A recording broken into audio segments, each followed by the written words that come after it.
আমরা ছোটবেলায় বইতে পড়ালেখা করেছি জীবনের লক্ষ্য কি, আপনার আমার জীবনের উদ্দেশ্যটা কি। বইতে লিখেছি আমরা ডাক্তার হব, ইঞ্জিনিয়ার হব, এটা কি আপনার জীবনের লক্ষ্য ছিল? শুধুমাত্র পরীক্ষায় অ্যানসারিং করার জন্য, মার্কিং এর জন্য আমরা অন্যের জীবনের লক্ষ্যটা আমরা নির্ধারণ করেছি, যার ফলে আমরা ডাক্তার হতে পারি নাই, ইঞ্জিনিয়ার হতে পারি নাই। আমি এখন আপনাদের কাছে একটু জানতে চাই আপনার জীবনের লক্ষ্য, উদ্দেশ্য এবং আপনার স্বপ্নটা কি। কার কার এই ড্রিমগুলো আছে?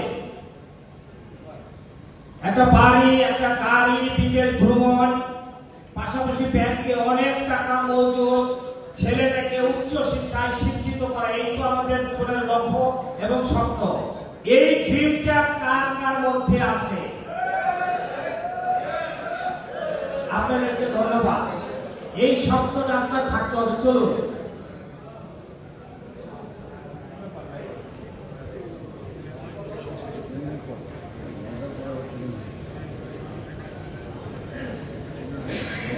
এই যে লক্ষ্য, এটা হতে হবে সুনির্দিষ্ট।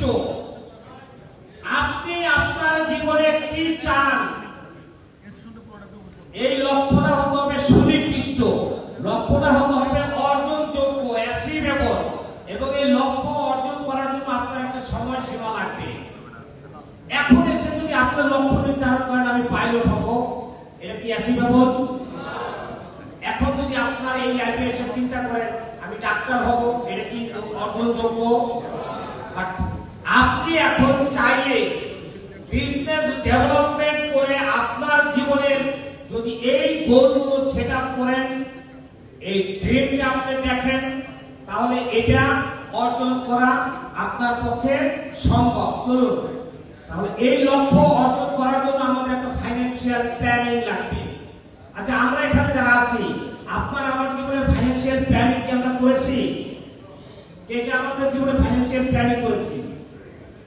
ফাইন্যান্সিয়াল প্ল্যানিং ছাড়া আপনার জীবন, without financial planning you can not build your sustainable career. আর্থিক পরিকল্পনা ছাড়া আপনার জীবন টেকসই ক্যারিয়ার গঠিত হবে না। এখন আর্থিক পরিকল্পনা করার জন্য সবার আগে রেভিনিউ কোত্থেকে আসবে, ইনকাম কোত্থেকে আসবে, এটা তো লাগবে, রাইট?